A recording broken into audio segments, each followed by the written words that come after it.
tulina mukwano gwaffe yali bweru atugamba mugende ku kyalo Migadde mutwayeyo sente obukadde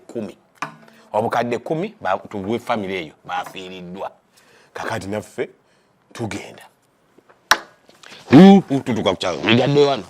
awafudde omuntu nga tutuula nga tukali bannaye amabugo gano nga bakaaba mwebale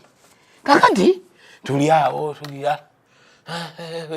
nga tugamba naye mutuuse atukuba essimu nti ye tutuuse n'abantu bali wano bakaaba tubawulira nga abawulira tiye mumpe ku maama mugambe sisobodde kujja naye biki atugamba naye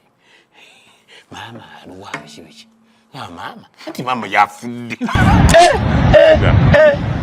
katubuga lugamba nti maama yafudde yafudde taata kumba amago tugagabya wakyamu abe omanyi okusaba amabugo emiliyoni 10 okuzijja ku bantu baziwadde Yuda zatulema twabagamba bane amabugo tugawadde bacha titugabatsabyeko twazeko twakwata mu mpale mutu wa mabugo zileta abajati bakuba emigo nze muzinga nga baziba kuba bakuba